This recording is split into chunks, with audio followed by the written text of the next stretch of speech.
All right, it's time for another episode of the PEBAheads, and with me today we've got Scott and Michael. So we've got a loaded show, a lot of different topics, and we'll just dive right in. So, Michael, how you been? Good. Busy. Busy, busy, busy. The new work, I feel like that's everyone's kind of shtick lately. The new job is just given me so much less time to do anything outside of a OTP because clearly I'm still staring at the game too much. But other than that, It's an addiction. yeah, it's definitely decreased my free time. So, but good. And we're winning, so really good. That makes things easier, Definitely makes it easier. or more of a challenge, because then now you actually you're paying attention, but your decisions might have a little bit bigger of an impact. Yeah, it's definitely it's pushing me towards being way more risky probably in my decision making than I have been in the past two, 3 seasons as we've just been building up. So, um, yeah, probably made some crappy moves in the past season or so and might still make a crappy move this season. Who knows? Or a good one. We'll see. Yeah. Well, I know you'll actually be somewhat active at the deadline of at least exploring deals versus what I've seen so far in the league. It seems like the trade market is pretty Slow. quiet. Yeah. Yeah. Yeah, it's definitely dried up a little bit. I think a lot of people are maybe finally realizing, hey, hold on to your draft picks or at least your early ones, unless something absolutely makes sense, or you're like me and I'll just still occasionally fling my draft picks around if it makes sense to me, at least in my head. Um, or you might be like, some other teams and just completely give all your picks away. But uh, no, it's definitely I see it too because I've had conversations that have died a lot earlier in the conversation than they have historically, and I think a lot of teams are probably just being a lot more hesitant to trade their picks to take their chances because when you got players as good as you know D'Antonio potentially being there, people start waking up a little bit. So Yeah, and I get it, especially with the early, if you're basically a top half of the draft first round pick, like I get holding on to those. But the thing I've been running into is like the people that are acting like a second round pick is some coveted thing. And it's like, it's good, but if you're taking a guy that's like going to be at short season or rookie ball versus acquiring a player that's at double A or triple A, I mean, maybe your window is different, but like people that are just saying that they want to compete in the next season or two, it's like continuing to draft the guys that are rookie and short season and not taking guys that are more developed. Like it just it's weird. Like I definitely see the pushback on picks and people lowering what they offer in picks, and it's just like I don't know. I looked at the next draft, and I mean, obviously we know the draft pools aren't as accurate, but you can kind of still get a sense of who the college players are, especially, and you know who the high school seniors are going to be. So like it's not as deep as 2 years ago, and I would argue this past draft isn't outside of the D'Antonio pick. Like there's some young starting pitchers in it, but the depth wise, I don't think was as good as the previous year, and maybe even the year before that. Like, I mean, I was taking guys in the 13th round that, I mean, one is starting for Hartford at third base right now. So, like, I didn't feel like in this draft that, once you got past, I don't know, maybe seventh, eighth, ninth round, like, I know I wasn't making picks at 13 like I had been the previous two drafts. I still think it's deeper. So like I know I did some research many seasons ago and I couldn't I think I found a fifth rounder on somebody's team, and that was like the only one in the whole league, that was that late of a draft pick that it could even crack the major leagues, PEBA. Now I think you're going to see. I haven't done it recently, but I bet you if we start looking, you're going to see some 10th round draft picks. Multiple ones that are good enough to play. Well, I think Dylan's before the draft, his top pitching prospect was like I will pull him up just to make sure I get this right, but yeah, 18th round pick.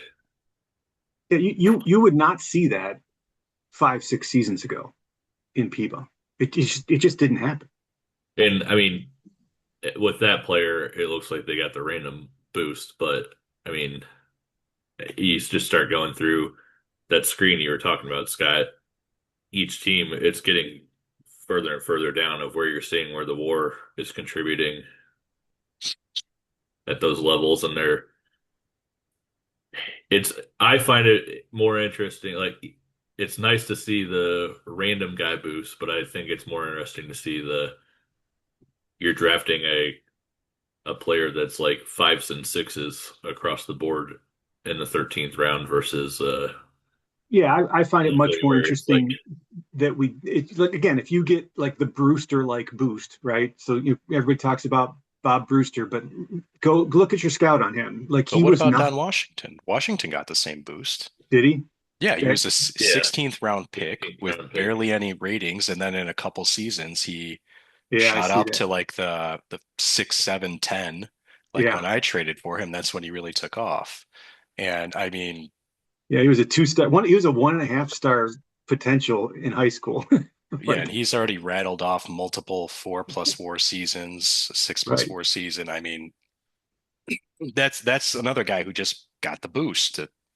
Those are Fun to less, like I see. said, like Sean was saying, I think those are less interesting to me than the guys that where you've got some average hitter, but maybe superior defender that can actually contribute, that didn't really get a boost. It's just there was value there that you found in a later round. How often, and I think I've said this before, um, on podcasts probably like a year plus ago at this point. How often do those guys flame out? Because I'm able occasionally to, I still look at them on my list and I'll draft a guy who's got 5 contact or whatever, looks pretty average, and get excited because I drafted him later and he's decimating the minors. And then when he finally gets up, he just keeps bouncing back and forth because he can't actually contribute. Um, I see that more often than guys that are, similar, just looking like all fives, and then actually do contribute. And I'm trying to remember this guy's name. Adam Barnes for me. He was an outfielder. He ended up with like in like Palm Springs and Arlington, and I think he's in the Winter League now. Looked absolutely amazing.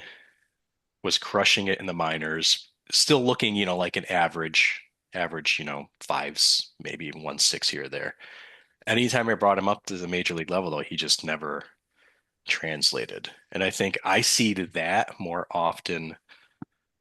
Not that I don't see those like fully five rating guys and middle of the pack guys actually contribute on the major league roster, because I have plenty of those guys too. But I'll see more often the guy who looks like I would assume he's in that group. I've watched his minor leagues. He's done really good. But then when I finally bring him up, he's the biggest pile of crap in the world and he can't do anything. Yeah, I So, don't know what the success rate is, but it's not zero. oh yeah, I've got a 5th round pick that's my starting center fielder that, he was a 5th round pick. His ratings are nothing special other than his defense, but hmm those are the ones that I for some reason I just get a lot of joy out of that oh yeah. fifth, 6th round pick that, you know, rounds out your roster. He's not your superstar, he's not your middle of the order thumper, but Nobody's or your asking for him ace. in trade, and yet he's Yeah. still being super Mhm. successful. Yeah, see, I figured Yes. this one out, and nobody else Yeah. can figure it out. Yeah. Well, it's not that I think I'm smarter than anybody else. No, it's Sometimes not. it's just Yeah, luck. but it gives you that kind of like warm and fuzzy feeling, like, yeah, this guy was on Exactly. nobody's radar, but look at Exactly. me, I got it. Not a single person ever asked me. Not even the Vales asked me to trade. There you go. So you're doing it just right enough that it works, but not right enough that other people want it. Yeah, fly under the radar, man. Fly under Yeah. the radar. I find the guy I was going to ask you about, Michael. There was some player that you took in the draft late, and I wanted to see if it was a pick of yours or if it was just getting lucky on the Recent or auto this pick. past draft? This past draft, there was Oh, it like was. some Oh, outfielder or something where it was just ridiculous. Like they had, maybe it's already changed, but there was like an outfielder that you had that had like 7 power later in the draft, but now I'm not seeing a seven Sherman power. Arnold in the third round? Is that what you're considering later? No, no, there was one that was like I thought auto pick land that at least for a sim had like 7 power. Maybe it was this. I think my scouts already adjusted on him, but it was I think it was this San Pao Kwan who doesn't really look like he can play the field, but he's my scout had him at like a I think it was this guy. My scout had Oh, him at oh, like six OSA seven seven, and OSA's got him as a 7 power. I was just like, how the hell did Michael get this guy in the 13th round? And I'm like, did he actually pick him, or did it just a guy that got buried? And 13th round, I want to say he was my last pick. all Yeah, right, he's performing well so far Yeah, well in enough. rookie ball. Yeah, Yeah. and he's like we were talking about before we started recording. He's just one of these guys where, my head scout doesn't have anything special about him, but OSA does. Yeah. So makes you No, wonder. same thing. His for me, I did see him higher, and yeah, he's already kind of balanced out, and his power is more normal. So for me, he's just straight fives all across the board now. OSA still thinks he's better, but yeah, while we're talking about picks, because I've been holding on to this one, and I really wanted to point this one out because you guys brought it up on one of the recent podcasts. I went out of my comfort zone and drafted a high school first baseman. Navarro, when you did it, I said something to Sean like during the draft. I'm like, huh, Michael picked a high school hitter and a first baseman. But it Right? was a good that was a good spot where you picked It him. I mean, was. He's looking nice. Rescout comes in, completely decimates him for me. oh oh, He really? dropped a whole star. Contact went from 9 to 7, like two rating drops across the board. Completely looks pedestrian to me now, and I am so pissed off. I Oh went man. went against my better judgment and selected a high school first baseman so high. I mean, he's still playing well enough, and he still might recover, but my scouts rescout makes him look like a late to mid round, like 7, 8, Yeah, 9, so 10 pick. my first round pick was Stanford, and I was terrified of the same thing. That once he got onto, because your scout is much more accurate for players that are in your organization than the ones that are outside. And even though I had very high accuracy on him, I was nervous. Like I rescouted him, and I'm like, oh, he's still there. So like, I open up the game after each sim, and I go to his page pretty early to see if he's gotten hit by the OTP gods. But so far, nothing's come down on him. Yeah. I thought you would like that one, Scott, because I Yeah. knew I went out of my comfort zone when I made the pick. The fact that I was instantly rewarded with a massive negatives across the board. And it's like one of You'll those never do that. rescouts that you get like 6, 7, 8, 9, like almost yeah. every single rating. You're like, oh Jesus, what the hell happened to this player? Yeah, and that's what it was. And I was like, see, this is what happens when you make a risky move. That's how you're rewarded at times. So next season, we'll be looking for all college players for your first 5 rounds. Well, it depends. I mean, yeah, that's why I took that what's it called? That reliever Reliever, earlier yeah. on because I wanted a guy who was ready and I wanted a guy who I could trust the ratings. And if I'm actually going to continue to compete this year, if I need to throw in another guy, you'll see I tend to rotate through relief pitchers very quickly. If a guy shows signs of not performing, I'm like, throw another guy in there. Like I want to get somebody else in there. Um, but yeah, that's kind of my mentality right now. So load up on guys that can contribute right now because I don't trust any of my relievers. And I want to be able to kind of like rotate them in and out. That's kind of the boring answer of why I picked that guy over a slew of other better looking relievers. But the big thing is that he's just ready now, like hugely ready now. And I'm happy that he's at least kind of performing to what I was expecting as well. He's Well, in just Triple A. Any plan to this is that Blenkhorn, right? Yeah. Any plan on promoting him? Yeah, I am actively wavering every non-essential piece right now to get back space on my 40 man so that I can add him to my rotation of flipping guys in and out. So yes, he will definitely make an appearance this year. Well, while we're on, I guess we wanted to talk about what contenders, pretenders, right? And your team is clearly overperforming from last season. Uh, I did want to, but while we're talking about draft picks, I did want to talk about your first round pick from last year's draft, not this year. This year's draft, I've been on record saying I think it was the most clear D'Antonio being the most clear number one overall pick that I've seen in PEBA in quite some time. And he's your ace right now. But your number two pitcher is this Bill Brooks that you drafted in 2043. Um, Sean and I at the time may have been a little critical of the pick. Uh, Now, since you drafted him, my scout, who was very high accuracy at the time, has shown him to be slightly better than when you drafted him. But so far, he looks like he's on pace for 18-4 record, 2.45 ERA. You know, pretty impressive numbers. Like, what were what was the strategy when you selected him? Because it seems like in hindsight, it was definitely a very good pick. Yeah, I don't think I've hidden my plans of expectations of trying to get my entire team of kind of rookies that I've been building, whether it was through the draft or through Rule 5 or trades or whatever. I was trying to line everything up to start bringing them up this year. Um, One, because I don't like giant windows of rebuilds. If I can get it done in 3 seasons, yay. I feel like I've been able to do it in 2 seasons this year.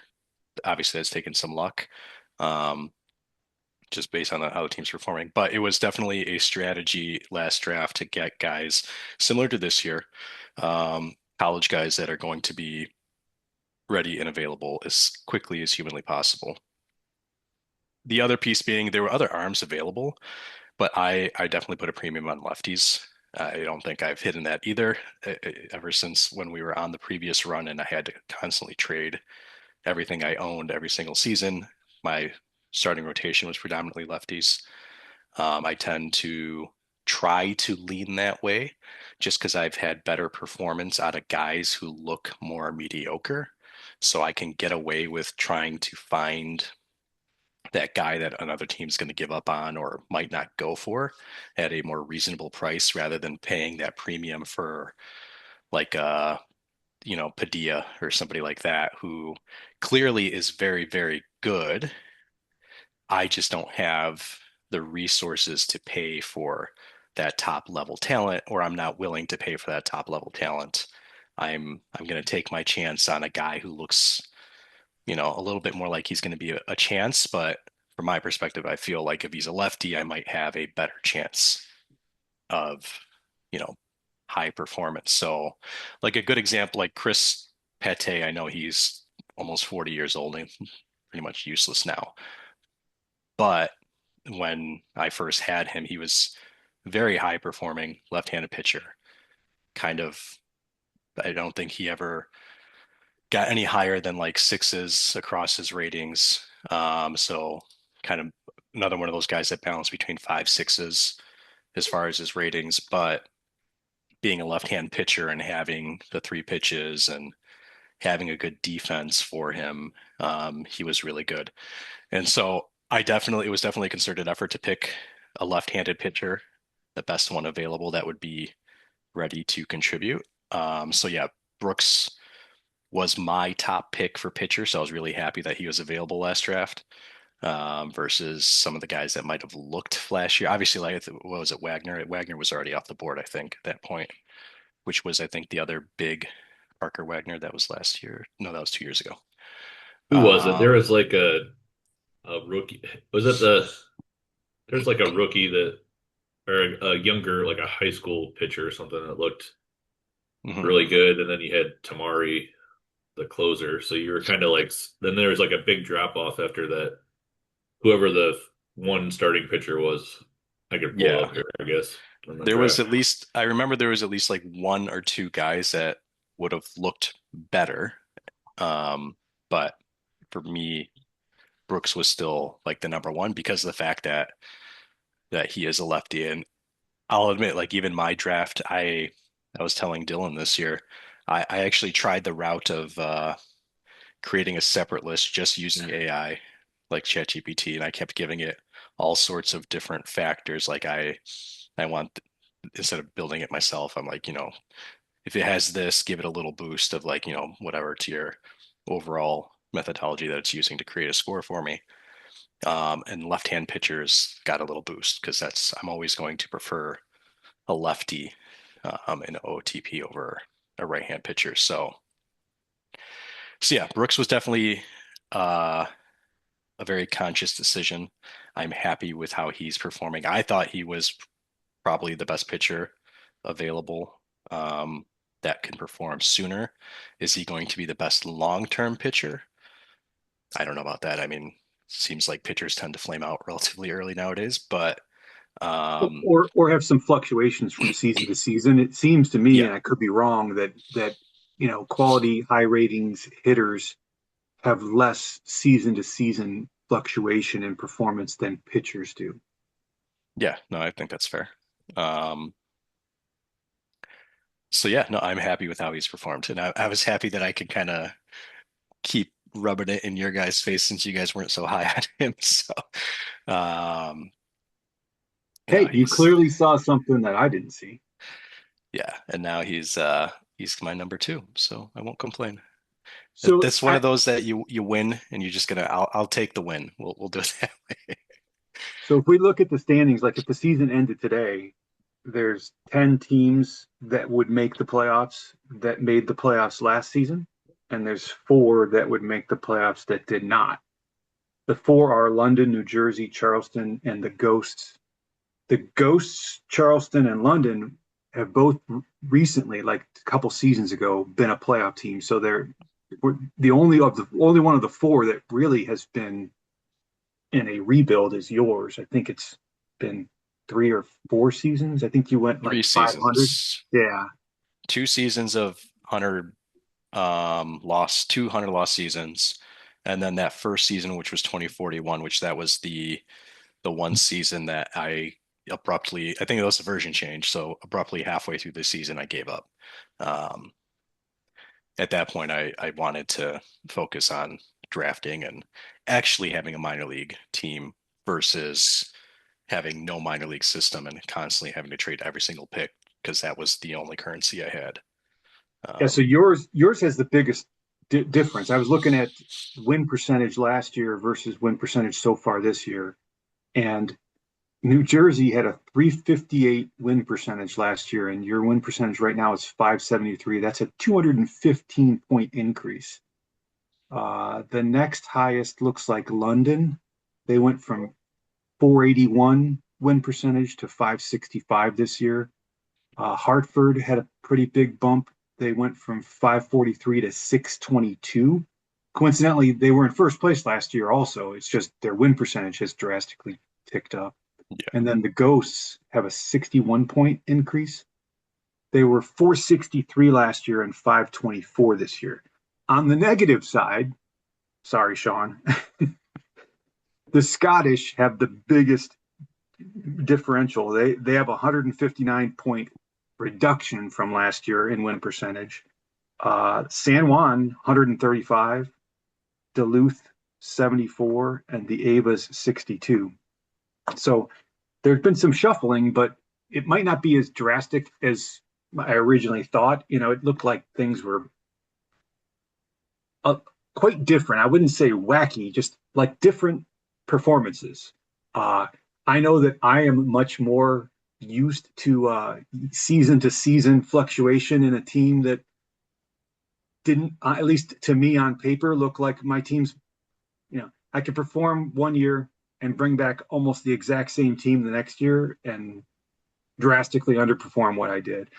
Uh, I'm like I said, I'm a little bit used to it. I believe that the game engine has a little bit of that in it, um, variation, random variation. But it's like I said, you got 10. But if the season ended today, you got 10 teams who would come back to the playoffs that made it last year, and four that would be new. Well, I'm I guess my only problem though is when you start diving into the stats for teams, It can't be the that makes it a little outcomes weird for me. Yeah, are like home not runs. We matching talked with about the this before. stats. Home runs seems a little weird to me. Like I'm third in the league in home runs. So like if you look at my batting stats, Reno is second in runs scored, which is not bad, but every I'm kind of leading in those things. But some of these teams, was it Aurora? Might have been one that is a little hard to understand, where they're seventh in runs scored, but again, they're home runs. I mean, I No, I know mean they, I'd say Aurora is a perfect example of why things are not right from a projection or an output standpoint because a home run is four bases, a stolen base is one, and when you are 12th in on base percentage, 11th in OPS, 11th in weighted OBA, 15th in home runs, 10th in base running, you are relying heavily on little singles yeah, he's knocking second in in bat. guys that Yeah, are stealing a base. he's Like, second in batting average and first in stolen bases, and the stolen bases is really the significant one because while he's first, there's a big gap between him and the second place team for stolen bases. So I'm wondering if stolen bases are significantly more valuable this season than they were last season. well, we knew they would go up a little bit, and it will be They looked didn't, at. but they didn't go up a little bit. They're up like 60%. That'll come down to that whole argument of what information are you looking at and what's more important per team, per player, per inning, per game. What are the totals? All that fun stuff. I would definitely say it's appears to be higher, clearly, Yeah, and it will be throughout definitely our looked history, at to be. we have 16 players who've ever stolen 100 bases in its entire history. Looks like we're going to add two to that this year. There's two players who are on pace for 100 stolen bases. Yeah, As a and frame of reference, there are 90 players who have had 120 or more RBI in a season. We may get one added to that 90 list, but we're going to get two added to the 16 list. That just seems a little odd. I've found the RBIs to be strange over the last several seasons where it's been a long time since I keep track of it. Like I remember throughout the middle of the year, I'm like, oh, I got someone who's on pace for 100 RBIs. I haven't had a 100 RBI season in a long time. that is an interesting one because that, to your point, it's one that you would think should be higher because of just even watching baseball. You get plenty of guys who get Yeah. 100 plus RBIs, and it does definitely seem to be a lot more rare in OOTP. I don't know why. Um, but then it's like you get these guys who hit all these freaking home runs, but then they still don't have the 100 plus RBIs. That is a weird one to me. And I don't know if it has something to do with maybe the stolen bases and singles. I don't know. I don't think we have any setting that would contribute to lower RBIs. I Maybe No, think all of us are. they dropped the home runs, right? A few seasons ago, if I remember correctly. We had a little, I think they thought that the home runs were a little juiced. I Oh mean, yeah, yeah. There.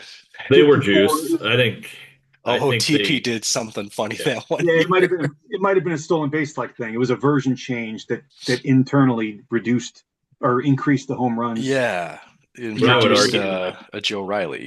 yeah, I like we were definitely too high, but I think we went down too low because like Scott's all-time home run leader for his team was not part of either one of those seasons and hit 54 home runs. What player in our league right now is even going to touch low 40s? Like like you have guys with 9 and 10 power that aren't even getting 40 home run. Like that to Yeah, me, that's a bigger problem with like if we're gonna like I know that you said there might be some tweaking with stolen bases, which I would be happy with, There, but there, like there probably will. I don't think it's a might. It's definitely going to be reviewed because, yeah. I'd like to yeah, see it come down a little bit. I think we're at Major League Baseball numbers right now. I mean, it's the league success rate is like over Yeah, no one 70%. even wrote a story about bases getting bigger or something. But lost opportunity. John Reeves from Tempe is the home run leader right now with 19, so that puts him on pace for 38. He's on pace for 38 home runs. And 119 RBI, so he'd be shy of joining the 90 player 120 RBI club. So it seems to me like home runs and RBIs are lower than they have been historically. Yeah, I can see that. I don't have an argument against it, so I don't know. My home runs are definitely down, and we're normally a big home run hitting team too. So Well, And that's my what's confusing about my like just I know we're talking about contenders and pretenders, but like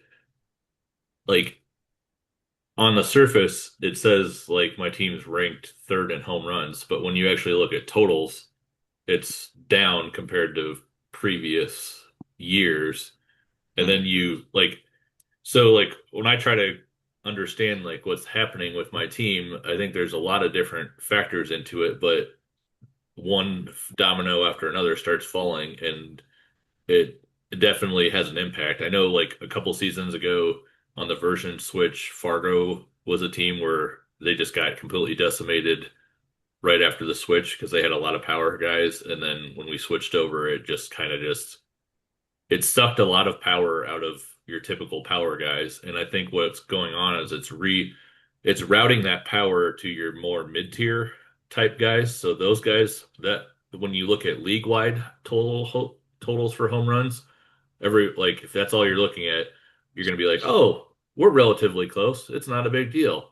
But the problem is they're if you look at the mid-tier guys, they're going from 10 home runs to 15 or 15 to 20, and that's taking home runs away from your true power elite guys. And I don't know, I think there are little changes we can do as a league, but I don't know if it's more so the game engine itself kind of screwing players over. So it's a jumbled problem, and it's the testing that you're going to have to like that Dylan and others would have to do to really find right is probably I don't know how reasonable it is. I think the stolen base can be fixed, but yeah, it's just like when you add up all the other stuff, it's like you're playing against an engine that you don't really fully understand, and then you're trying to tweak sliders, and that's just it can become a whole bigger nightmare when you're adding in like not just tweaking stolen bases, but then you're tweaking other stuff and trying to figure out what that impact is. Like it's just a nightmare. Yeah, and that you bring up a good point. It's like the stolen bases that could probably be adjusted relatively easy, but home runs, if you're fighting the engine, where do those home runs get allocated then, and who starts hitting? So yeah, that the Arlington Heights center fielder, and this actually kind of perfectly aligns to that 2041 season I was talking about where I had my big sell-off. That was the year that we had, and I think he's got a nickname now, which I find it funny because we were just obviously talking about the Antonio's nickname of that you've dubbed him the Big D, but we're Jojo Hadekusumo or however the heck you pronounce it. Um, he's got the nickname of the unsilent D right now. But yeah, no, I mean he had he had that one phantom year where he hit 30 something, 40 home runs, 40, no, 34, almost a five WAR season with only 2-3 contact, and it just doesn't it didn't make any sense at the time. Um, and obviously that was part of it was the game engine. And it's like, okay, so what do you tweak so you don't get another repeat of players like this where it over exaggerates, the calculation or whatever for, well, if he's not going to get a hit and he's not going to get a strikeout, he's going to get a home run. We're going to value home runs so much more that now you got guys who shouldn't be hitting just mashing home runs. Yeah. Um, So I think there's like an OTP video from one of the developers getting interviewed, and it could have been road to release last year, but they talked about basically that the three true outcome type players had too much power, and the version 26 like tweaked how that worked, and it's like I get that, but Kyle Schwarber still hits 54 home runs. Like, exactly. So how do you not screw up something yeah, that is actually supposed to happen while yeah, fixing the stuff that's not going to be able to happen? You can't because the yeah, engine just doesn't work. It can't be selective and be like, this player is still going to be good. yeah. Everybody else can be And normalized, but this guy's still going to be good. It I can't do saw, that, unfortunately. yeah, like I saw video last night of the first American World Baseball Classic team, and they were going through showing the lineup, and DeRosa was the starting first baseman, and but Adam Dunn was on the team, and it's like Adam Dunn was historically a high strikeout guy, but still would hit high home run amounts wherever he went. Like there's still value in that, and I'm hopeful with 27 that just things I'm seeing after downloading the game and kind of looking around that maybe some of that on a ratings wise has been fixed because it seems like that bunching we're seeing of 5 and 6 ratings has been expanded out a little bit. So maybe some high sixes are showing up as sevens now Hmm. and vice versa on the low end. So I'm hoping maybe that we have a little bit more granularity. I think that's the right word of just seeing real ratings instead of just the too much fog of war type stuff that we're seeing with this version, where it's just like, what do you look at? I mean, it's just Everything. You have to look every, at everything all the time. Spend too much time looking at everything and then still get it wrong. yeah. And then, yeah, overvalue the one thing that you Yeah. think is important and still get it wrong. Work ethic. Yeah. There you go. That's a good one. So, with your team, Michael, to kind of swing it back to the contender and pretender discussion, you knew that you were going to be better. Did you think that Yeah. you would be this much better? Um, I th I'll put it this way. I thought West Virginia was going to be better. Me too. So the fact that even in my preview of the year, I slated myself as third in the division. And I was basing that off the fact that while I have confidence in all of the rookies and everybody that I've kind of paired together and grown, I didn't think they'd be ready. So that's for me, and I had a conversation with Ty's about this already as well, because I know that he is getting nervous with how small the gap has gotten between us, between the number one and two and the seaboard. And I'm like, I expect him to still win the division. I don't think I'm going to win the division. I fully expect next year to win the division based off of kind of what I put together. But that's because I was expecting this year for my players to take a whole nother season to grow, to fill out those gaps between current and potential. Um, so yeah, to answer your question, no, I wasn't expecting us to be this good. I expect us to be this good like next year. I think we're just ahead of schedule, and I'm trying to kind of tamper my expectations because of that and not pull off massive risky deals because I've already had multiple conversations for very expensive players that I'm trying not to pull the trigger on because I'm trying to the rookies are playing good, let them play. I think we have like an average age for the most part of like 25 years old or something. It's pretty much predominantly all rookies, other than I've moved some contracts around to make next year easier and going forward. But yeah, I wasn't expecting us to be this good until next year, but I'm very happy to see everyone is performing kind of better than I was hoping for this year. But I think there's reason for that. That's the thing. It's not, I don't think it's a fluke.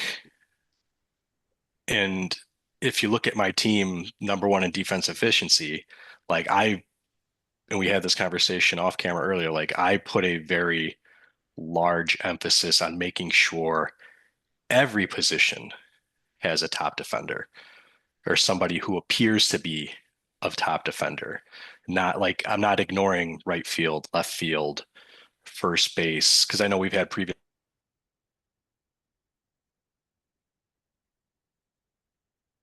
if his bat is good enough. Or a 6 or a 5 in the outfield is good enough. And where's the difference between like an 8 starting shortstop versus a 9 starting shortstop? I've tried to make sure every single position has someone who's at the top of the bracket defensively. So that was my first goal this year. And as I said kind of previously and off camera, like I'm dealing with a lot more platooning than I'm historically used to because I've been focused on making sure the best defender is there, and then supplementing the bat where I can. And then home runs was the other big one for me. And even though home runs are down, I'm still like placing the players in my lineup in a way that I'm hopeful that will take advantage of those guys who are stealing bases, who are getting on base. And I don't have an overabundance of home run hitters, so that's the only way I can score a run. I've tried to focus on, okay, I've got get guys who get on base, steal some bases, and then there's a home run hitter. Get guys on base, steal bases, and then there's a home run hitter. So I've tried to be pretty cognizant of all of that. Um, and then probably the big luck piece as well is just my pitching is doing a lot better than I thought it would. Obviously, I was expecting to, throw in D'Antonio as soon as I got him, assuming nothing changed as far as, he got shitty or something or his stamina disappeared as I was afraid of because I did watch it for a couple seasons. It dropped in big chunks. I was worried. Um, but the whole rest of the starting rotation has actually pitched a lot better than I expected. Some of that, once again, is because I have an over the top, really good defense at pretty much every single position. So I'm definitely helping my pitching as well. So I don't think it's like a fluke that we're playing well. I do think that we're probably masking some potential gaps, and I kind of know where some of those gaps are. Um, but yeah, I do think it's sustainable. So I would call myself a contender, despite probably overperforming, because I don't think it's a fluke this year. I Yeah, mean, yeah, I wouldn't have picked you to win or to make the playoffs this year at the start of the year. But Yeah, at this point, especially with the addition of your number one overall draft pick, I would be surprised if you did not make the playoffs. Um, but as you look around the league, so you can clearly, I think we could agree that New Jersey and London are performing better than most people thought at spring training, and that San Juan and particularly the Scottish are performing worse than most people thought at the start of the season. But the rest of the league is it looks like it's shaken out like how you would have expected. I mean, Aurora's in first place in the Desert Hills, but I'm only one game behind. Palm Springs is 2.5. Tempe's only 3 games behind. If you were Desert to ask Hills people, is yeah, definitely a grind right now. would those teams be bunched up, at the halfway point? Yeah, I think people would have said, sure. They might, someone might have picked one team over the other to be in first, but it's not like that. There's a surprise, ranking in a lot of these divisions. I know, like the Ghosts got off to a pretty hot start, but remember the Ghosts last season might have just been one of the just bad luck years for them because they had a string of 7 straight playoff appearances. But the Avas are in first place in the Rising Sun. That doesn't surprise me. The fact that he's got several teams hot on his heels. Okay, but these are good teams that are not too surprising. So like there's some anomalies, there's some strangeness, but it's not quite as bad as I think some people think. Yeah, I agree. I don't think that there's any huge anomalies other than New Jersey, London, which that's probably a good example. And there is nothing against Evan. I mean, his team has been pretty much the same as last year. But like, if we just focus on the defensive part and not trying to rag on Lenny as well and his very solid play to kind of jump back up to 500. But those are two teams that, once again, their defense Pretty is atrocious. I'm is looking at pretty, London's yeah, right now. They're 13th in defensive efficiency, they're 10th in zone rating, and 16th in errors. yeah. So That's not great. their bats are definitely kind of what's carrying them, or their pitching, right? Yeah. Um, so there's some other factors there that are surprisingly not affecting them as much, which Yet. if yeah, exactly. That's the thought. So it's not affecting them that much yet, but you assume that at some point in time it has to somewhat normalize, right? So not like if we unless take they go unless ahead. they address it. I mean, there's Yeah, the trade deadline's coming up, so there can be yeah, teams that are going to make strategy adjustments. yeah. They have the opportunity to make adjustments to try to keep things going the way they are, and sometimes those work out, sometimes they don't. Um, but even so, I mean, let's just throw it out there. And I think we've talked about this before, especially on the SL side. Even just the fact that I went from clearly a team with no intentions of winning last year to a team that has every intention of doing everything I can to win, that is going to have an impact on every other team in the IL because now that's taking away wins from them that they were expecting to get. So you get a couple teams like that, and that's going to shift every team's kind of expectations and what they're going to produce on the back end. Not saying that I'm the reason for like Sean not performing to what his expectation is or San Juan performing to what their expectation is. I'm not the reason clearly, but it has an impact on every single team, obviously.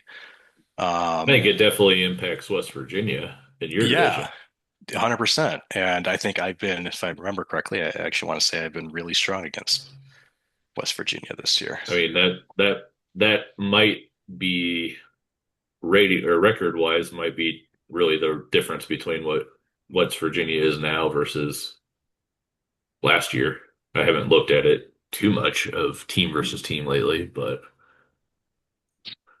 That is a good screen to look at. And I'm 6-2 against West Virginia, so clearly there you go. I've had an impact on them. Four Same games. with I like mean, Hartford, I'm 6-4. So I mean, against the previous top two teams, I'm 12-6. That's a pretty solid yeah. record. Where last year, if I won 2-3 games against them, um, obviously that's a complete flip for their expectations. But And I mean, look at Manchester and Arlington too. I mean, they're right around like I think they're worse like they weren't good last year, but I think they're possibly worse too. So you look at like Hartford's record and it's a little bit more inflated than what you would expect because you're getting wins that yeah, against those two teams. But I don't know. You look at my division, the Transatlantic, and to me, there looks like a lot of crap. Like it's just, I'm it's surprised they get definitely, a larger lead because I to me, guess let's switch off of the seabirds or seaboard. Sorry. Um, and I know what I think is contributing to your flip there, Sean. I don't know if do you want to give us your perspective first of what you think is going on with the Scottish, or do you want to hear our kind of view I mean, first? I don't want to ruin what you're going to say, but I mean, I think it's changes in the game. And I'm not putting this in weighted of what is happening, but changes in how the game views power does not help my team. For some inexplicable reason, Eric Nelson and Rob Woodard have gone down in production in the last 2 years. So being core pieces of my lineup, that doesn't help. I know what Woodard, if you look at his average now, before he got injured, I think he was up to 276, but the power is completely gone. Like that's a massive part that's missing. Um, but when you start diving in on this stuff, the things that I don't understand are when you look at home runs, weighted OBA, batting WAR, OPS, on base percentage. You would assume those would trigger I think, top five offense in the league. But the actual production that's coming out of it is ninth. So to me, that's extremely unlucky, where I would expect massive regression back to normal output. And I have stolen base guys. I've increased that aspect of it. I haven't gone full blown into stolen base, but like that's a like I'm taking bases, it's ninth, but if you look at the totals of teams in that re group, there's only like a few stolen bases separating from like fifth in the league to 10th. So it's not like it's some massive advantage being gained or lost there for me. But I think the thing that I can't understand the most, because I get offense, you know, you're going to have ebbs and flows of your team doing well and not doing well, but I've put a premium on defense at what I think are the positions you need to have good defenders at, and I'm not getting the output out of those guys. So which then I think is hurting my pitchers who are not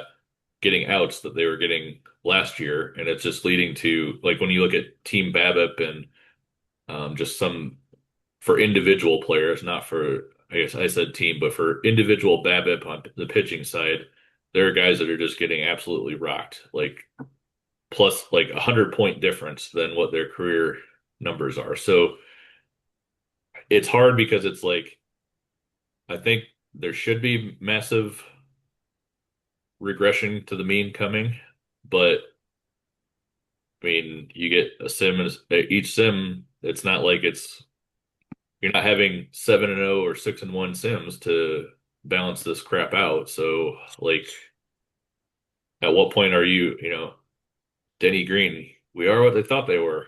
Let them off the hook. Yeah.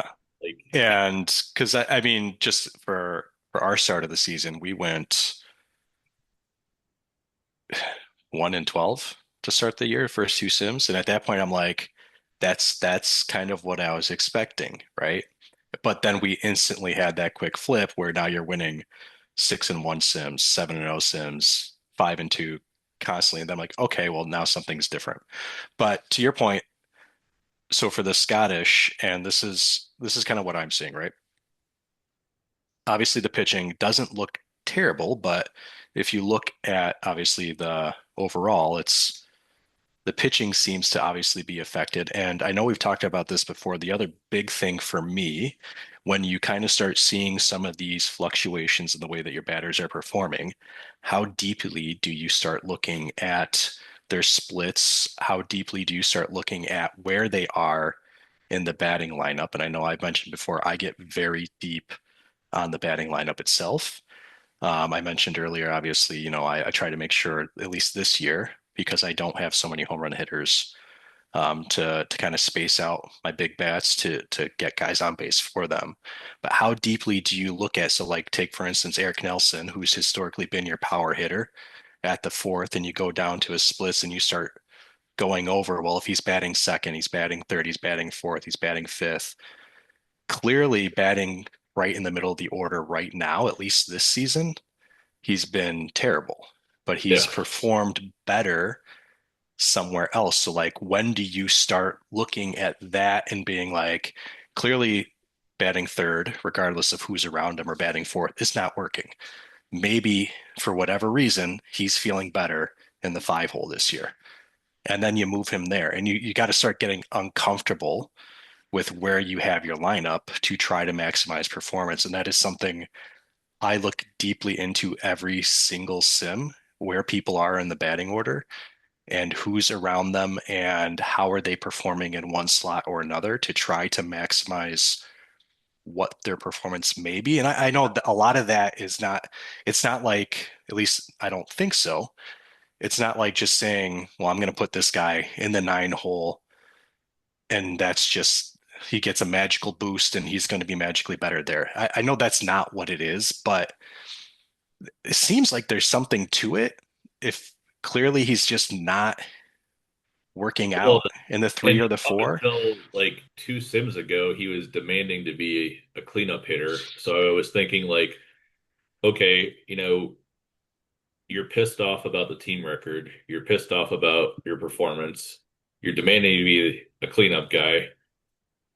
Like, put you there and go. And he'd have like a sim where he would go, and then it would just be back to the same crap again. And then I like started looking at other players like uh this Kieran Lumby, moving him around. And the problem with what I was noticing was once I started moving him around to other areas, then his production started going down Yeah, too. So then you're like trying to do that balance of, that's the thing. Every single sim, you're starting to tweak it. And I mean, that's something I've fallen into, and it's just kind of is what it is. But I mean, at some point, like you might just have to give up on a certain player at a certain position because if he's just or at a batting order because if it's just not working, it's not working. But then to your point, like, what do you believe?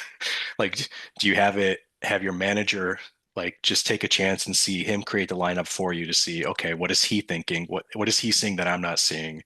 And then you adjust from there. What do you yeah, do based on, just looking at the numbers of who your power guy is, who's your on base guy, and like thinking of, okay, what makes sense as an order, and you're doing it yourself. You're trying to do left right splits. Is that even worth it at this point? So I mean, there's a lot of crap to balance, and what do you go with? yeah. At this point, who knows? Um, Because like even my catcher Jack Thompson like goes from being a 27 home run hitter at like what was that his age? I think he was like 25 years old, and then drops. But then we do the version change, and then drops down to a 15 home run hitter, and almost loses 30 points off his average and OBP. And then this year he's on pace for like 11 home run. Like that's not nor like to it shows the problem big scale of what happened with OOTP in this version, where basically in the editor, Thompson's range on all of these ratings got expanded, but his actual ratings didn't go up with the 50 points or whatever they expanded with the game. And everyone deals with that to an extent. But the problem is on the elite players, it hurts them more because the guys in the middle are still in the middle. Like they they didn't really get impacted. And then like we were talking about earlier with power, you're allocating that power more to the middle guys who are getting pulled up to a number, and then the top guys are getting pulled down. So it's just like that big snowball effect of you're trying to make strategy type changes with the constraints that you have, but then you're dealing with the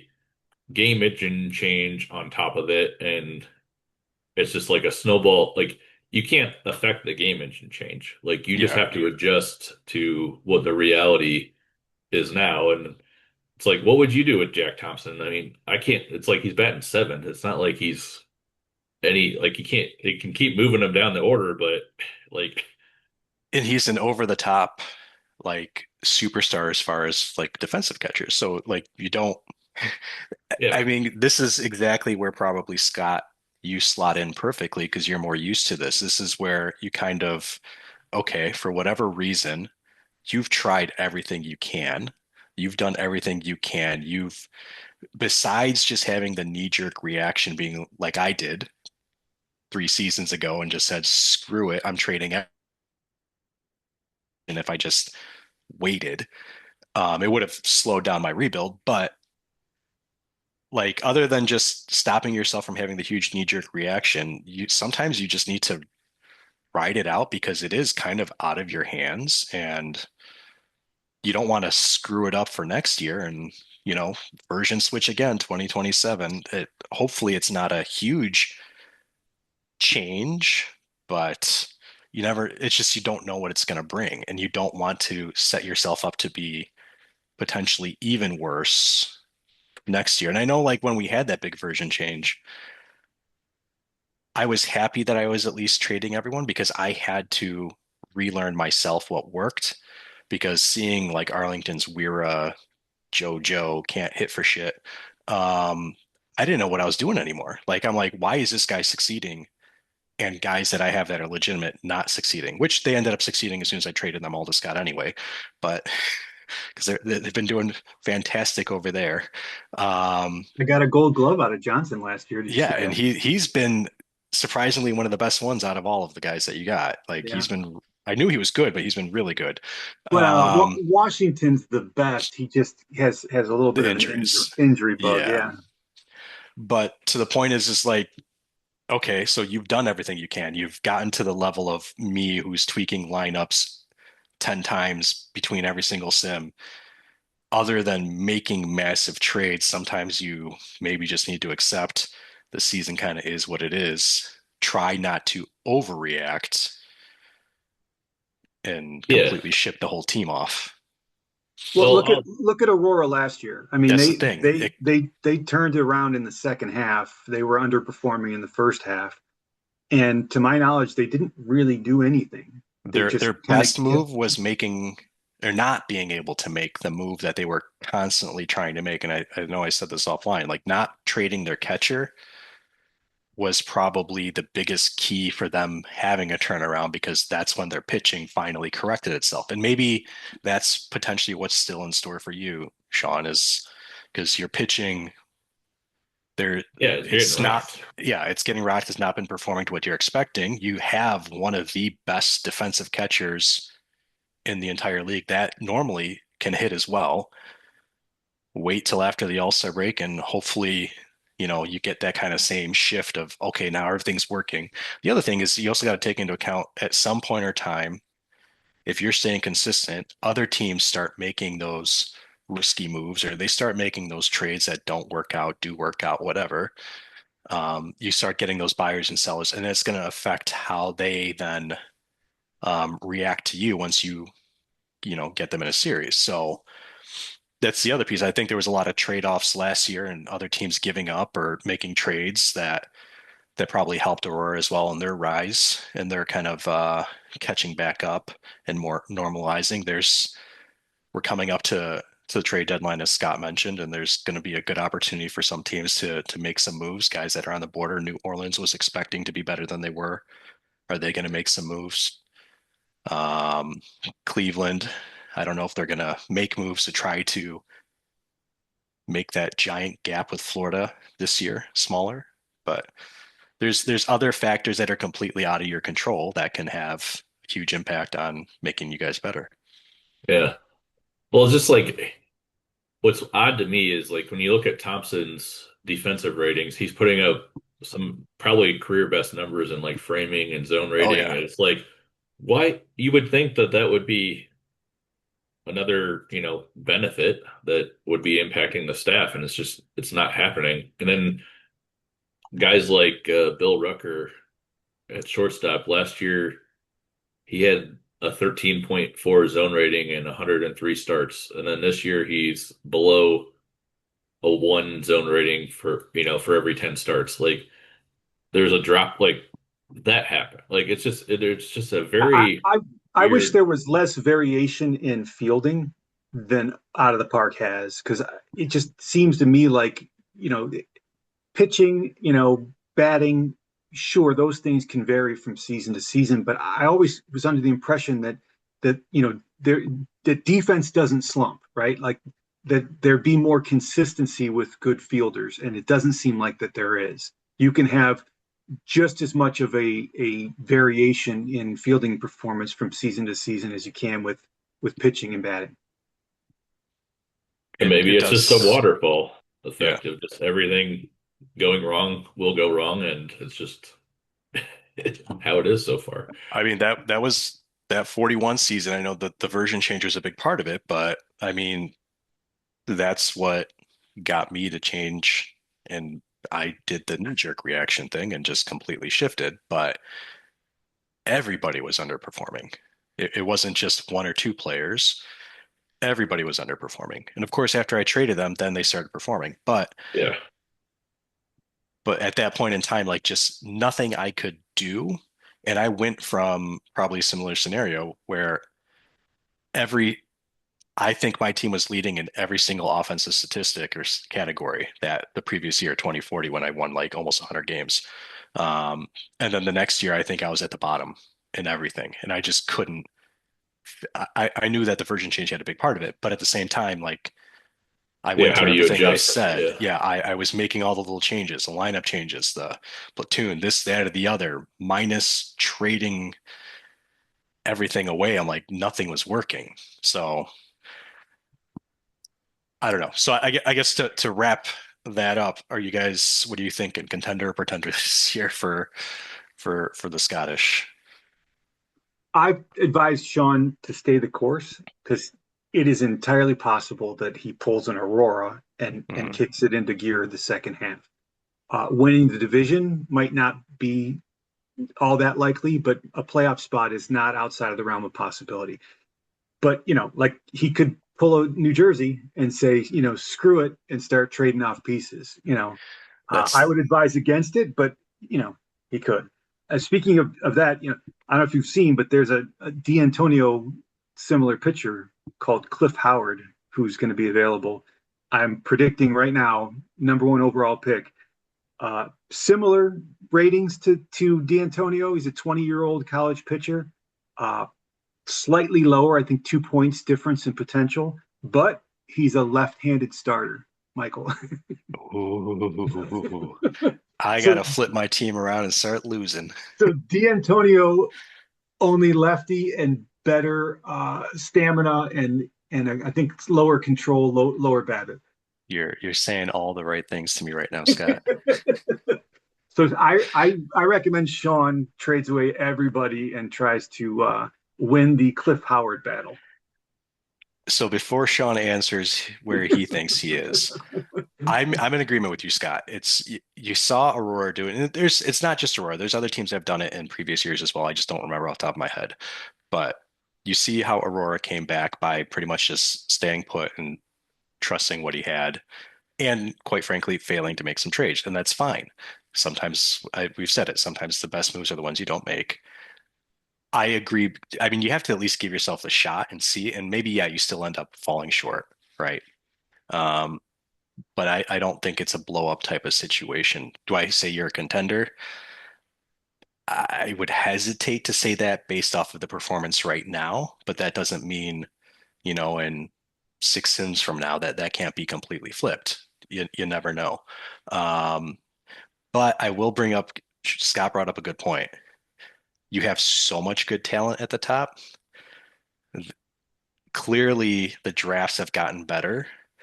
Do you just do a massive sell off and like gather as many first round picks as you can It would be an and try interesting to get strategy because I'm there's so much talent in this. And I looked at next year's draft is going to have some serious talent in it, just like this year's did and last year's did.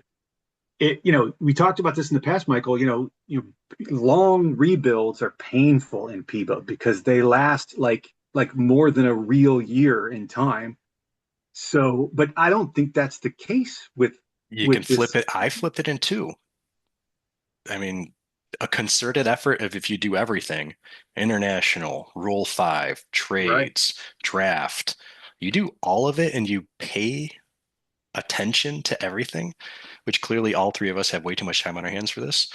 So it's possible you could do it relatively quickly. But I mean, that's kind of, isn't that more or less how Ken built the original Florida team? He traded off all of his good talent, knowing that there was a really good draft coming up. He traded off all of his good talent at a time where you didn't expect people like normal teams to make that trade, make that kind of commitment. shift exactly and Yeah. be like, well, he's my best guy now, but I'm just going to get rid of him because I want that high first round pick. And I'm not saying you do it all in one season. Maybe you trade off a bunch of guys now for as much as possible, and then you save some more to then trade for the next draft. And that, I mean, crazier things could happen if you kind of get bored of the I'm already at the top all the time and I have to like, that's one strategy. How do you then switch your strategy to be like, well, let's just shake it up and do something completely wild and different and see if it works out? I Well, don't know, that's the maybe. thing is like I would like to do some of that, but who's buying? Well, so that's the thing. So, Like where are I, these like when I was like last year or every previous 7 seasons at the trade deadline, I'm buying stuff and helping my team. And now when you talk to people, it's like, oh well, I'll give you a fifth round pick. This fifth round pick is not even the equivalent. Like the guy you're getting now is like a starter in the league, and you're gonna like come at someone like with, oh, I'm gonna give you a fifth round pick and a bunch of garbage prospects. Like it's like no, for you to get, you have to give, and it seems like there's a lot of bargain bin wannabe shopping right now, and not going like they don't want to put their 2 feet in. I think it seems like, and maybe over the next couple sims, people will reevaluate that where they're at and be like, okay, I do have a shot. Let's go do it. But it just, yeah, that's the thing. It's like, yeah, I'd love to. Like, I would sell Padilla right now, but who who's gonna I'll who's buy gonna them. pay for him? I'll pay for them. That's the thing. Like if we're talking serious, let's have a conversation. Well, But like it's like if you want to this is if you how want the to big trade, trade happened. This that's is the how the big thing. trade But happened. like if you want to trade me McCoy and you're expecting top price for McCoy, I'm not going to pay top price for McCoy. But if you're trading Padilla, Michael, I might pay top price for that. do you think first and second round draft picks are more valued right now Oh, in the league? 100%. Yeah, yeah. Yeah, because I do. Yeah. Because I'm going to be drafting in the middle to the back end of the draft, right? But that draft pick is worth a top player to me. I'm not going to like I wouldn't trade, you know, my my number one prospect, my number three prospect, a first rounder and a second rounder for Padilla. That's just too much for me. Because you can get a really high quality player with just the first round pick. Yeah, and that's the thing to kind of what. So to Sean's point, like it'd be great to do this, right? It would be great to get the master plan is to every single player you trade to get a first rounder back, right? Because all of my yeah. guys are amazing. But it's just right now it seems like in the market it's just not going to happen and it's not going to be realistic. And then it's like, okay, so even if that makes the most sense, and like if you were playing in a different league or a different like solo or something, yes, that strategy would 100% work. Um, you could try to do to your best effort, but sometimes it gets difficult when you're trying to trade off just one of your best players because what impact does it really have to trade one of your best players? You're kind of, toe in the water. So yeah, I mean, if you trade Padilla, but if that's all you can manage to trade, does that help? Because yeah, you get maybe it starts the ball rolling and maybe you can start making more trades. And as the deadline truly comes up, people get more desperate and willing to trade. But you're going to, at some point or time, either have to take what the market's giving you, which is probably going to be less what you want, or you're kind of back in the bucket of, well, I'm going to just keep my guy and hope for the best. But I just traded away my one best guy. And now you've kind of started a process, but you're not able to properly finish it. And then you do some half-ass version of it, um, and you So then you don't get the turn into result you Arlington. want. You do that. That can happen, or you're constantly changing and hoping for the best, and you're constantly shifting. And it just, yeah, I don't know. It's a difficult spot. I would say probably from a conservative perspective, wait it out.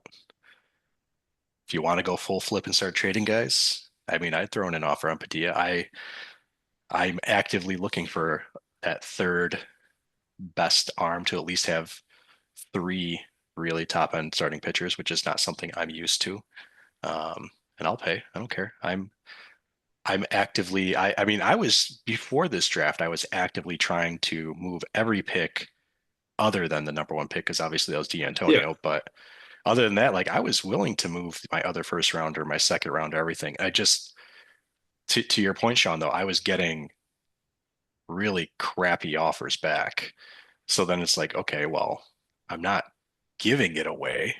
yeah, I'll make it trade if it makes sense and it'll help everybody, but I'm not just gonna shit the bed and be like, here, take my first round pick and give me your crap yeah. back. I Hey, mean, I was considering Washington. You just already I made a play. was. Yeah, That's the thing. you Yeah, just I acquired somebody. That's the only reason why we didn't do a deal. exactly. I would gladly take Washington. I would still take him now if I can make it. I'm doing a balancing act of a couple contracts that I'm just trying to like get out of sooner. Otherwise, I have openings at a couple positions that I know it could be better, and I would totally do Washington still. But my thing um, is, it seems like teams are, and it's probably what you were alluding to. It just like they're sending offers that it's a bunch of depth pieces, and they're acquiring a superstar. And to me, like that's a automatic just no go. Like because I need like one guy in there that their potential looks like they're going to be somewhat close to the guy I'm giving up because I don't need a bunch of depth guys. I've already got depth yeah, guys. Like my you're system sitting is, at the top. You've been consistently sitting at the top. You just need that one more piece. You don't need this, that, and the other, and hope that yeah. it'll contribute. Yeah, And like, you know, because there'll be competitive or teams that are competing that will be interested in Padilla, but they're gonna offer you their first round pick at the back of the first round, and there's no pitcher that I'm gonna be able to take with that first round pick that gets me there. So that means that I need to either move that pick and other assets to try to move up in the first round to do Yeah, that. And but pitching is like in the draft. We just talked about this. I mean, yeah. the pitching goes early in our drafts, like flies off. The number of closers that I saw drafted this year, I think I counted up. There was like three closers in every single round, three or more in every single round of the draft for like four out of the first six rounds or four out of the first five rounds. And So I think that was a bit more unique because of last year and everything you pointed out previously on how people did not jump on Tamari. yeah, I think that now there it's an was overcorrection. definitely an overcorrection by a lot of GMs to be like, well, shit, I need to like be looking at that right now because if he's not going to drop to the second round like I normally expect him to, guys, like I mean, I did it too. I gave away Chen, who has turned into a monster for Hartford. Like, imagine if I kept Chen and never got that first round pick back for him right. and had a four war outfielder to add to my collection of Yeah. players, right? Like, Hartford wouldn't have been as good. And while I am happy with the reliever I got, to your point, Scott, like, it's later in the first round. All the actual other better, like a starting pitcher or somebody else that I could have taken a chance on then are gone. Everyone's gone. So it's like, what do you get left with in the later half of that first round, even? Well, it's And like, especially if the focus yeah, is shift. Yeah. yeah. And then, I mean, so I was looking at some of the trades that happened last year of teams trading their first round pick to try to just kind of see value wise what those players looked like and be like, am I really being like overvaluing my players? And Florida gave up a first round pick for a reliever who was like 6'5" or 6'5", like a good reliever, but they were from London and they gave up a first round pick and a prospect.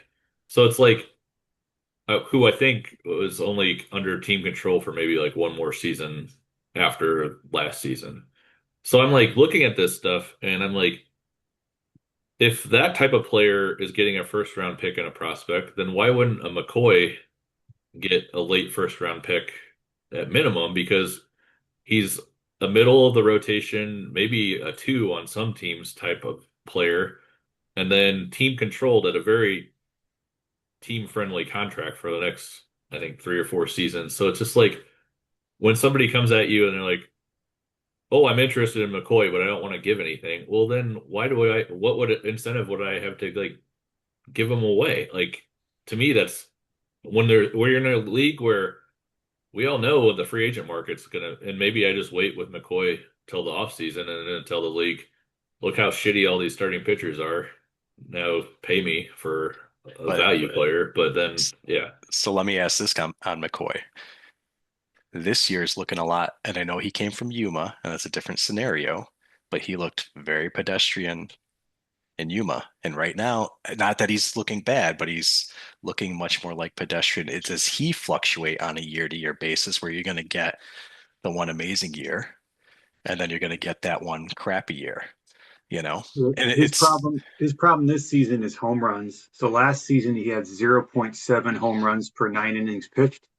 Right now he's at 1.4, so he has doubled his home run yeah, rate. he's my matched whole his home staff is like that. runs That's what's for crazy. half, yeah, Yeah, for half the year. He's already matched it. Yeah. yeah.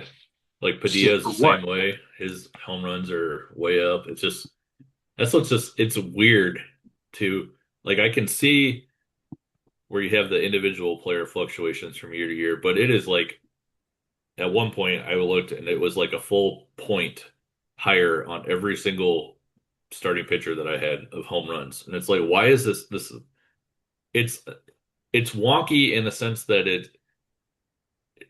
it's when you try to look online at stuff and this and they try to say that there's not what I call forced parity. There's something the game is doing that is forcing all the starting pitchers on a team to take a hit. And we're seeing it with not just my team, San Juan's the same way, where it's just a massive. You don't, teams don't generally go lose like 30 game difference in output in one season when you're returning with the same group of players and there isn't a massive like age decline drop off. And then, like for Yeah. me, like in our league, there are players that are producing well into their late 30s, like that are still good players. So like when people I've had people tell me that well Nelson's 33 now. This is normal that he would drop like this. The reduction started like 2 years ago. So like if you're telling me he would have continued his output and then maybe this year is when the decline starts, I could like get behind that. Or if there's like a major injury that happened there and you like it makes sense, but there's just it's just the way the game is working right now. So Well, it's not it's then the adjustment part that you have to you're do. making the case to do nothing, Sean. If that's the case, then this is just an anomaly for you, and then you bring back that exact same team next year, and it should perform like it did last year. I mean the early look at ratings in 27 makes me think I should do almost nothing because Yeah. a lot of these players that took a decline when you have the same a different lens looking at it in the next version appear to be better. And then I was like, all right, well maybe it's just doing that for every team. And I started looking at other teams and it's not necessary. It's doing it on a player basis. It's not just like a overall league fluctuation, like just aesthetic look type thing. So I don't know. I don't foresee getting rid of Padilla because I think it's going to be a similar situation to what Florida ran into when they were trying to sell off high-end players, where it's just you're not Yeah. going to get what their true value is. And when I acquired Padilla, I had no problem. Basically, I traded my first round pick, a second round pick, and then the previous seasons, my first round player that I selected, and then the second round player. So I gave up four You quality gave up players value and I gave up and a couple of benefited. prospects on top of it. And it benefited me. And it's like,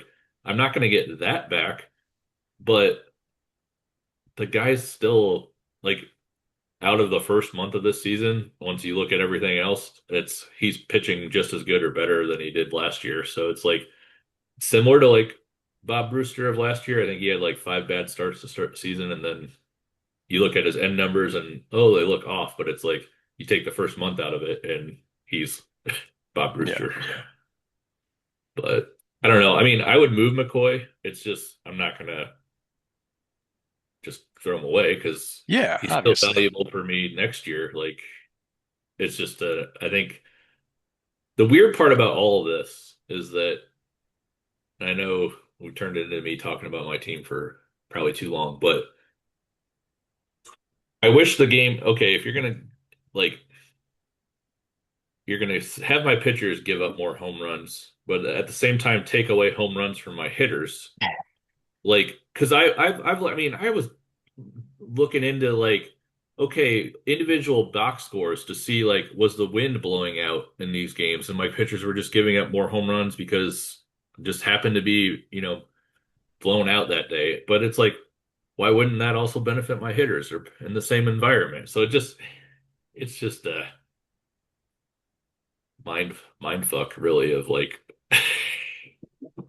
trying to figure stuff out, and then ultimately it's like how much. I mean, maybe this is a good question. How much do you think your individual strategy tweaking actually impacts outcomes? Like maybe a game or two? Like Oh, ultimately down the if you line? ask me, it has every impact Well, you because I hope it do it does, too right? much. You hope it does. You might be overvaluing it just a little Yeah, bit. yeah, just a tad, just a tad. All right, I got time for one All right. more on the SL side. Let's see. Do we go with Reno?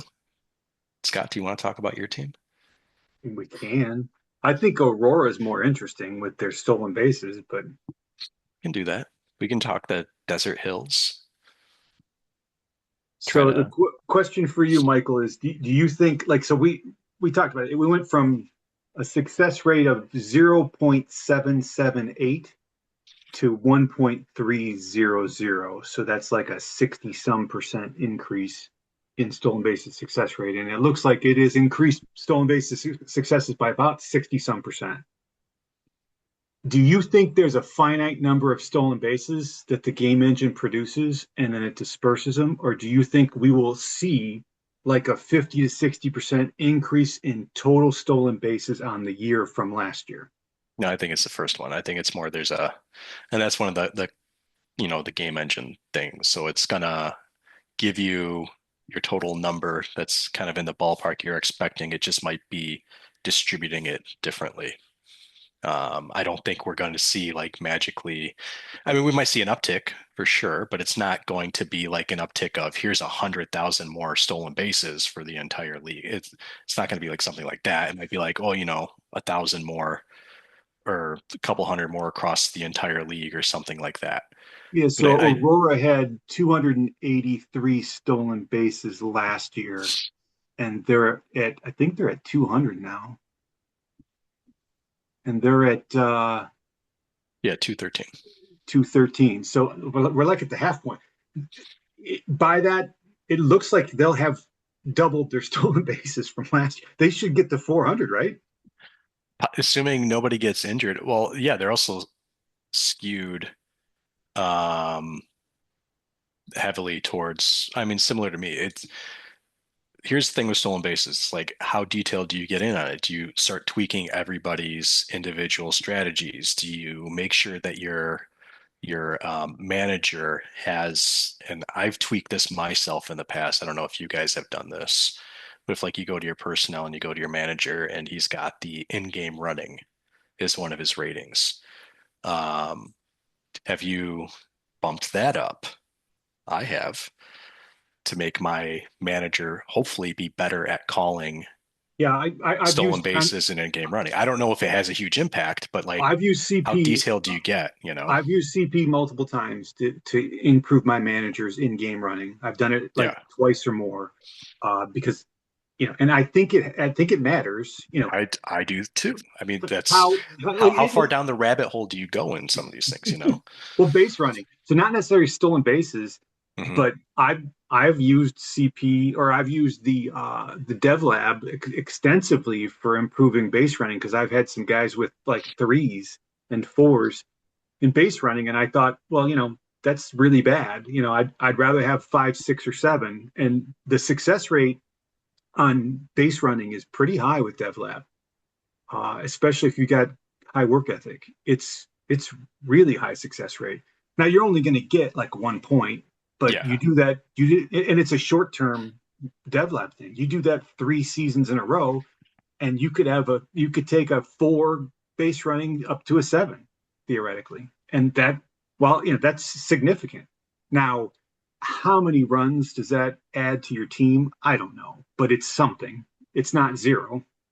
exactly. It's definitely not zero. Now but see, so I guess you're more surprised by Aurora, but to me, they had the big comeback last year.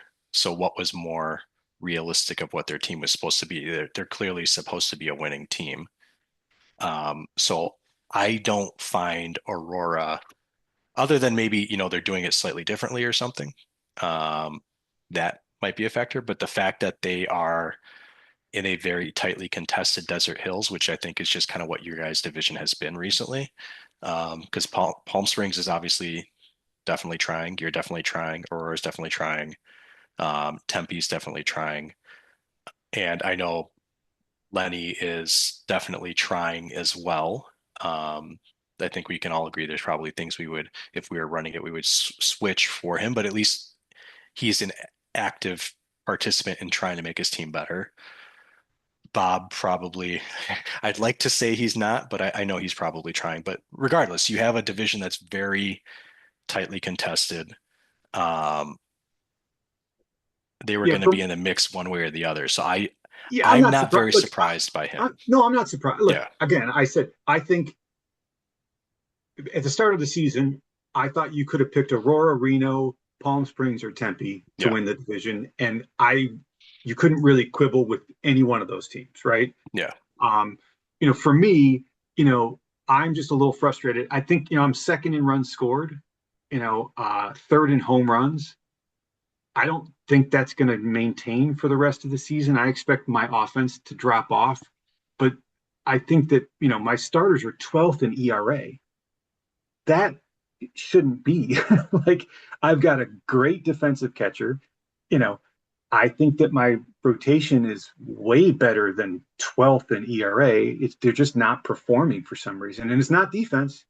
You know, Yeah, um, you have pretty good defenders across the board too. yeah. So Other than, left field I'm first or in pitching. Well, I'm I just run. joking. It's No, I Washington's don't. in left or Yeah, Washington, I no, don't. Washington's out there. Yeah, I've got um, Martinez has been a DH for 2 seasons for me now. I just I couldn't put up with his defense anymore, so Yeah. he's the permanent DH.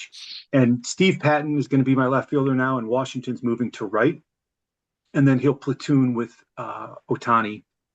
So Otani will be there, who's a superior defender in right Hmm. field. He'll be there against left-handed pitching, but um, I like the players I have. They're just, and on offense, I think they're overperforming, but the pitching is just not where I think it should be. And I have a sneaking suspicion it's going to get better in the second half. So I think my offense will be worse and my pitching will be better. Will that be enough to get into the playoffs? Who knows? Tempe's been struggling. I know Palm Springs has been a little frustrated, but again, 3 games between first, second, third, and fourth place.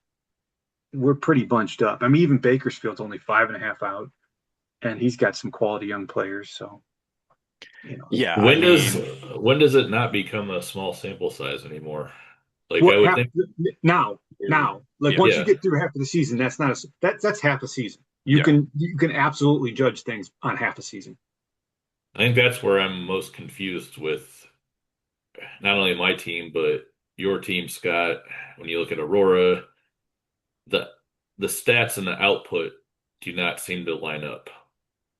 And what I mean by that is like Aurora has one of the worst defenses in the league all across the board. And someone will say, "Oh, they're first in errors. They're first in errors because they're not getting the balls. Like they're not. You have to get to a ball to make an error. Like and across the board, like maybe outside of it, I mean, is Angel Silva? I mean, Angel Silva is not even an elite defender in center. So like where I would say their catcher is obviously a very good defender, but like outside of that, there's nothing there that would lead to, like with your situation, Michael, you've got good defense and you're getting but you're helping your pitching staff out by getting outs that other teams are not getting. When you look at Aurora, they're 14th and FIP. So without any fielding added into it, and then you add another layer to it of shitty fielding, and Yeah, that's the I confusing don't thing is understand that like how do there you get is it that and we're just misjudging the value of these other positions? Because look at Ferrer, however you pronounce the vapor lock, however you pronounce his name. I mean, you know, yes, $60 million is a lot of money to spend on someone, and he's performing, 840 OPS, but he's a positive zone rating. His fielding is excellent, but it's at first base. That's the Like, thing. It's at first base, but I mean, definitely it's important, but that's where you start looking at each individual guy. So you brought up Silva. Yeah, he's got an 8 center field, 8 range. He looks like he's supposed to be good. And then you deep dive and you notice he's got ooh, a minus -8, almost a -8 zone rating, a less than one that. deficiency. So why is that? Like, if I had a -8 zone rating in center field, I'd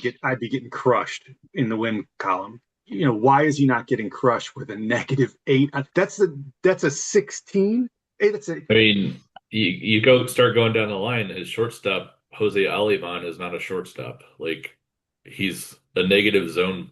He's not a positive contribution up the middle at short. Like you look at second base. he's not as bad as center field. I Yeah, mean, he's definitely not as bad as center field. I mean, He's but passable, like but definitely not he's not top-notch helping. defender. He's Yeah. not getting outs that you wouldn't get. Like he's making. He's like in. Newton's the other problem. Like if he's playing Yeah, second for Newton, there's a massive hole there, right? So you got a massive right. hole at second and a massive hole in center field. And you're not leading the league. It's not like you have a bunch of power pitchers. Like I know right now it's showing him as fourth in strikeouts, but none of these guys are outside of like Terrence Brown. None of these guys are like high stuff, like elite strikeout pitchers. So why are they like why are they getting strikeouts out of pitchers that aren't like it's just a it's I'm not accusing Mike of anything here. I'm just saying it just the stats don't add up to it's what the odd. Yeah, again, output. 10th, Yeah, 10th in ERA, fifth in bullpen ERA, 14th in FIP, 15th in pitching WAR, ninth in defensive efficiency, 10th in zone rating, but yet he's sixth in runs against.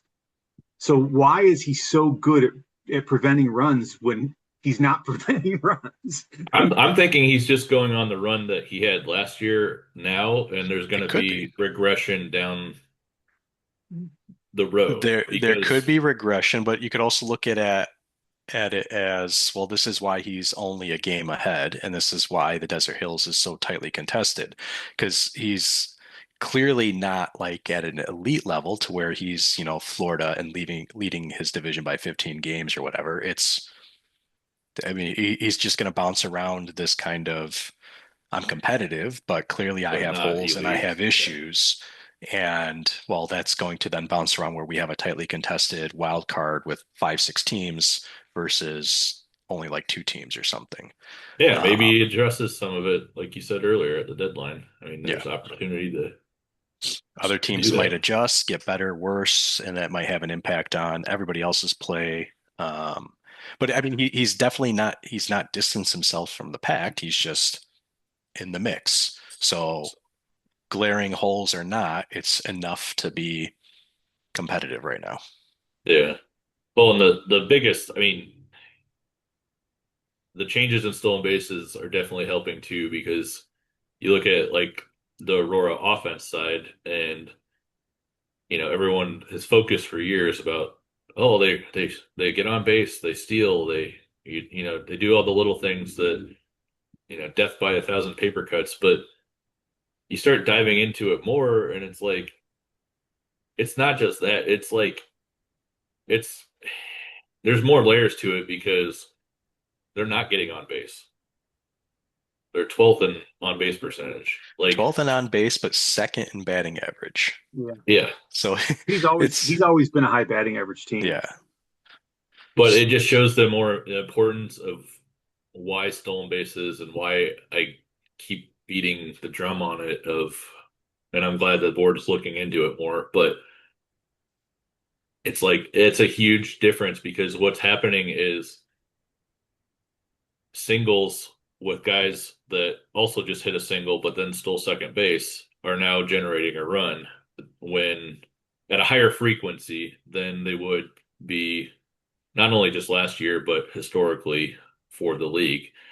So it does impact where like and I see, the past couple sims, it's kind of started going down, but the run scored for Aurora was higher than seventh for a lot of the season so far. And when you're looking at batting war, it's kind of funny with their output because it's like, where are they getting where are they getting war from? Because you're 11th in OPS, you're 15th in home runs. Like, I don't think stolen bases really generates most of your like in a normal baseball leagues, stolen bases are not contributing too much to your WAR rating. And Yeah. then your defense isn't good, so you're not getting the bonus of getting Well, WAR from their the defense defense side. is okay if you look at certain statistics on a player by player basis. And then there are the couple glaring big holes that I think is definitely contributing to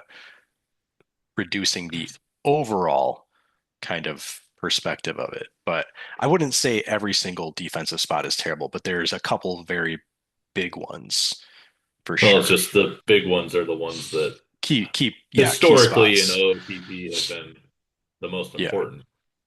Yeah, But, 100% agree with that. Yeah. but maybe it's Not that just they're not important, just maybe I maybe. know when I looked earlier, and I'll pull it up now. I think they had a ridiculous record in one.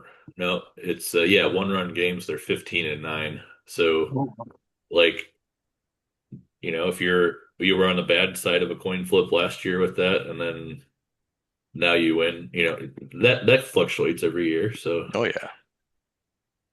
I think I started off like 1-8 on that. It was terrible.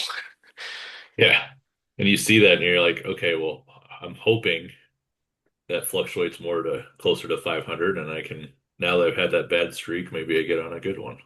Yeah, I'm 12 and 14. I'm underwater on one run games. Yeah, same with me. I'm still not where I'd like to be there. That's why I'm constantly playing with my bullpen. Well, before since we were talking, there was one other topic I wanted to bring up with the Desert Hills, and it was Palm Springs did use some draft capital to acquire a second baseman from Kentucky. What's his name? Is it like? Ramirez, Dave Do Ramirez. you think that pushes the needle for them to be I a was player? looking at Or are him they too. Is more? it going to have an impact to like push him over the board? I don't know. Just meaning the reason I don't know is because his defense was already good to begin with as a team.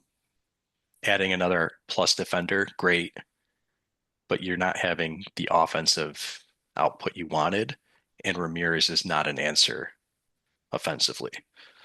Well, it's like, what So did Kentucky do to unlock him the one season where he hit 27 home runs? Like, if you got that out of him, yeah, You're it's not. then not it's different not than even the what he's doing this Phantom, year.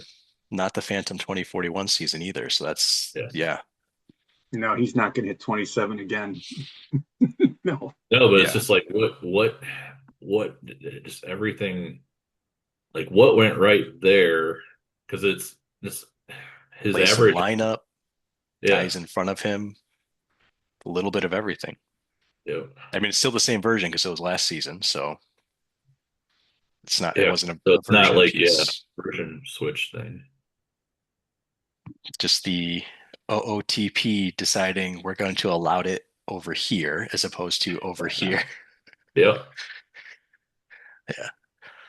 but I mean, So yeah, from a will it defense. help him? Yes, I think it'll help him, but he was already a plus defending team. Is it going to help him significantly?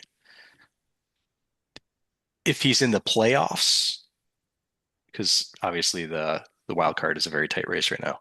Assuming he's in the playoffs in a short series, I'm sure it'll help him, right? Defensively, because that's kind of going to be the big factor. But over the stretch of the season, is it going to help him? I mean, if his bat's not much better than the rest of kind of the crappy average overall that he has, I don't know if it's going to help them overall in the season, but definitely help them in the playoffs, I think.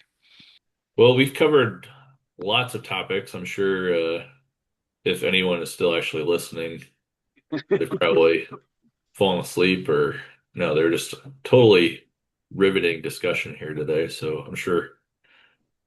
I mean, I hope the commish stuck around to listen to us psychoanalyze his team. oh, I'm sure there'll be plenty of discussion about that. Everyone, guys, so many people listen. Come on. You guys are still getting in the dozens, right? Yeah, Yeah, I know we Yeah. are. So it's the I same just dozen people. Don't worry. my thing is like I mean we've said it a lot. Like there are 4 teams that are competing in the Desert Hills. It's up to you to decide your ranking of the 4. And I mean, I had Aurora last year 4th in that division when I looked at all the other teams around them, and it's not it's not a knock necessarily. It's just that you have 4 teams that are all. I mean, we're seeing it this year. They're all Yeah. within 3 games. So Yep. And Bakersfield is only 5.5 out. Yeah, it's all the And divisions except for Florida, the Dixie. All of them are fairly tight. yep. So I'm not sure you should feel too comfortable about predicting a division winner at this point, unless it's Florida. I think Yeah, unless you it's could Florida with the you 15 could game gap. safely Yeah. predict them. Yeah. Unless something I don't even know what would have to go wrong at I this don't point. know. They got a pretty Wandle's good. out That, right now. that's a pretty good cushion. 15 games at the halfway point is a pretty Yeah. big cushion, especially when you're Florida. Yeah, totally agree. well, maybe they'll surpass their 130 win season or whatever they had a couple Yeah. of seasons ago. I sure hope not, because it'd be way more impressive to do it now with this version Oh yeah. than previous years. Yeah, no, that's not happening. Only losing 8 games for the rest of the season. Yeah, that's not happening. All right, guys, it's been fun. We'll see you. Yes. All Thank right. you. Have a Take good one, care. guys. Thanks. Bye. Bye.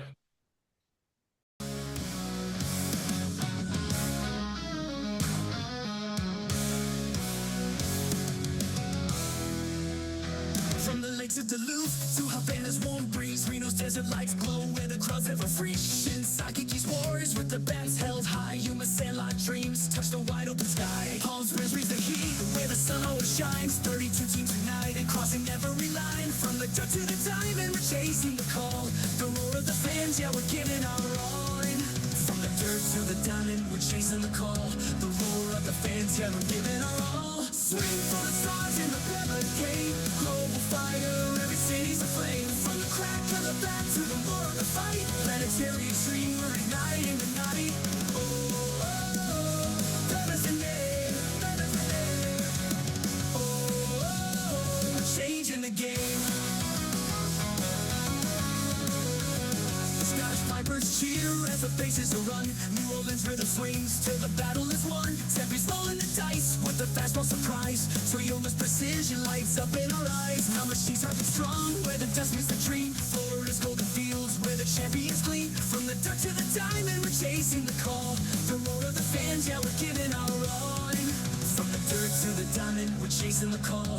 The roar of the fans, yeah, we're giving our all. Swing for the stars in the Pebble game. Global fire, every city's aflame. From the crack of the bat to the roar of the fight. Planetary extreme, we're igniting the night. Oh, oh, oh, Pebba's the name. Pebba's the name. Oh, oh, oh, we're changing the game. 32 dreams, one world, one fight. From dusk till dawn, we're burning so bright. Every pitch, every hit, every play in the zone. The Planetary Baseball Alliance, we're never alone. From the fields to the stands, hear the planet unite. PEBA's the spark and we're taking flight. Swing for the stars in the Pebble game. Global fire, every city's aflame. From the crack of the bat to the roar of the fight. Planetary extreme, we're igniting the night. Oh, oh, oh, Pebba's the name. Pebba's the name. Oh, oh, oh, we're changing the game. raise up your gloves, let the banners fly high. We stand one to Kalamazoo, a reach in the sky. Planetary extreme baseball alliance, where the legends are born. Swing for the stars, let the world hear our roar.